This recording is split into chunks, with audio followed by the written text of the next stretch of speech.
O game na muna. Umpisahan muna natin ito, no? Naku po, ano to, sumusuko na ang China, mga kababayan?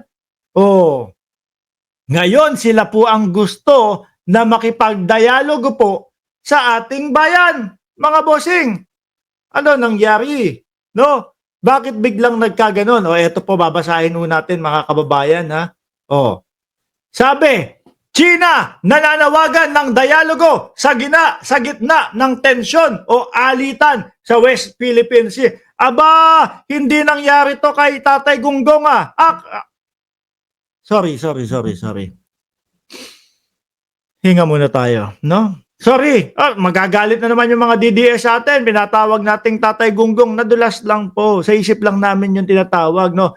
Tatay Digong. Oh, hindi nangyari ito sa panahon ni Tatay Digong. 'Di ba?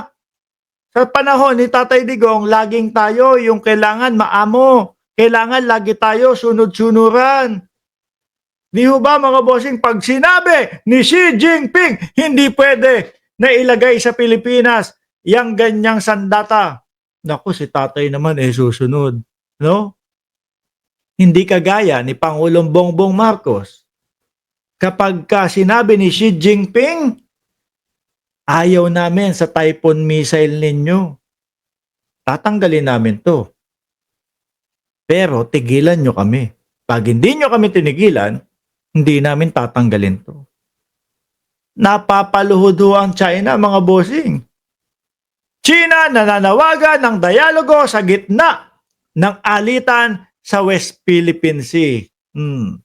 Basahin ko mabilisan po.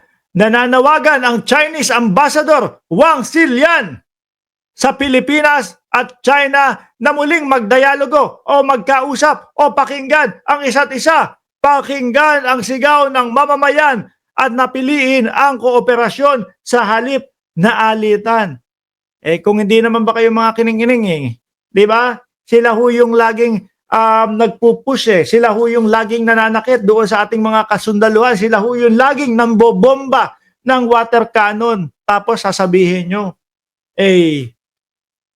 makipag-cooperate ang bawat isa. Ang Pilipinas mga kababayan, tayo po demokratiko po tayo no? Tayo po ay bukas lagi sa pakikipagdialogo. Bukas po lagi tayo sa pakikipag-usap. Hindi po tayo hahayaan ni Pangulong Bongbong Marcos na mapasabak o umabot sa punto na magkaroon po ng digmaan, mga bossing. Pero yung mga aksyon ng mga China, mga bossing, chief, amo, sir, doon po tayo napupwersa na lumaban. Doon po tayo napupwersa na magpalakas po ng ating mga depensa. Di po ba? Sila ang laging nangunguna. Sila ang nangaalipusta, mga bossing.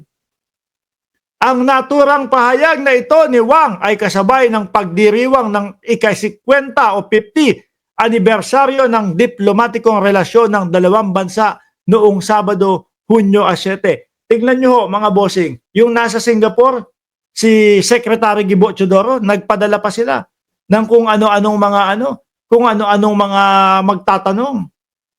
Di po ba? Yung mga propaganda nila, dinadala pa nila doon. Wala pong naniwala. No? Bagkus pinalakpakan pa po si Secretary Gibo Teodoro, mga kababayan, dahil sa husay niyang sumagot at nirekta, mga bossing. Sabi ni June Hurilla, patalsikin iyang si Judas na Chis Escudero. Kitang-kita may personal na interes. Mamaya natin topic yan, sir. No? Dumalo sa ginanap na okasyon sina Pangulong Ferdinand Marcos Jr., no? Mga senador, business leader, at mga kinatawan ng Filipino-Chinese community. Sa atin mga Pilipino, wala pong problema yung pakikipag-usap, pakikipag-dialogo, no? Pakikipag-ayos. Tayo po kapag sinabing ganito, sinusunod po natin yan. Yung mga komunista po, tuso po kasi ang mga yan. Diba? O tingnan nyo, nabiktima ng pagiging tuso nila si dating Pangulong Duterte. Sisi.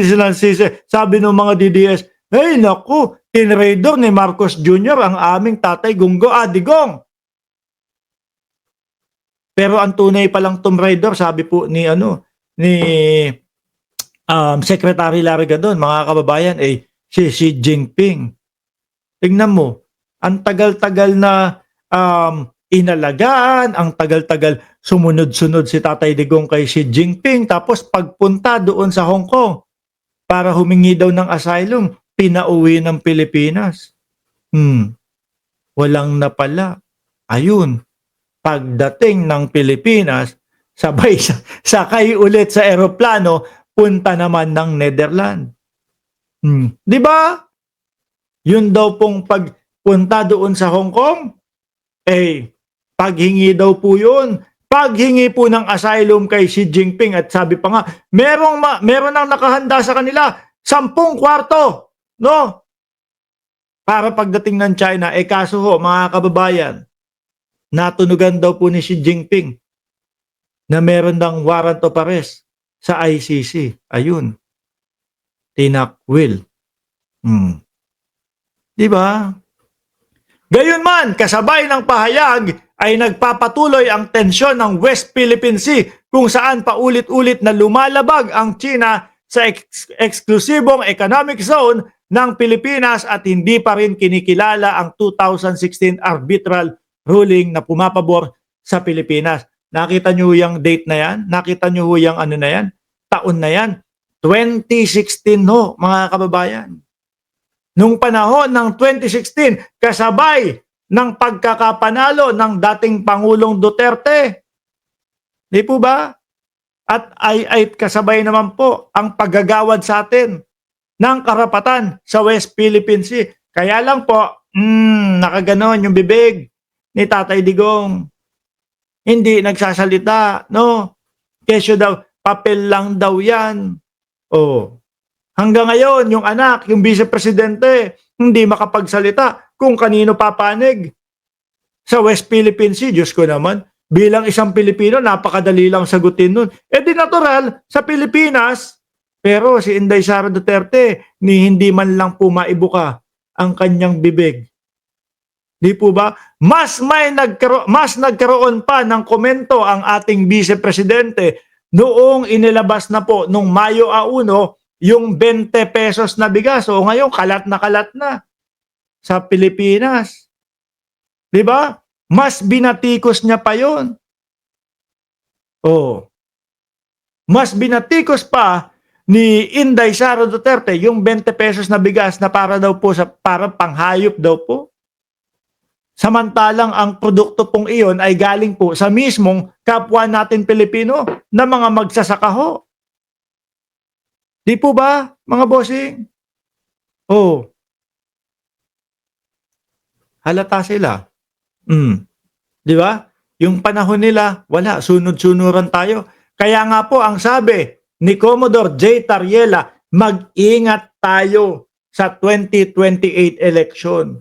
Kung gusto nyong mapanatili na ganito, at sila ang lumuluhod sa atin, at sila ang nakikipag-ayos sa atin, bumoto tayo ng mga kandidato na hindi pro-China.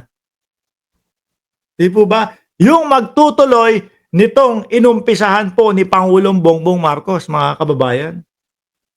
Alam nyo na, kilala nyo na yung mga pro-China Hindi po ba yung mga hindi makapagsalita, naku, yari tayo kapag kayo ang nanalo, kung malulusutan po yung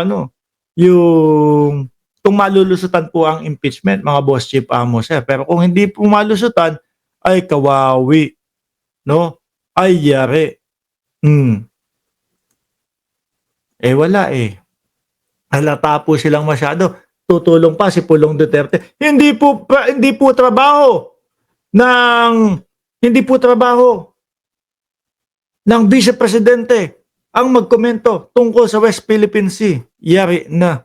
Baka yung sinasabi ho natin, mga kababayan, na dati po,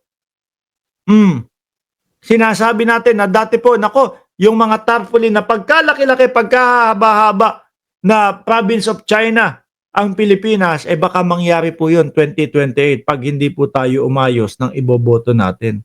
Pero tingin ko naman, majority ng mamamayang Pilipino alam na. 'Di ba?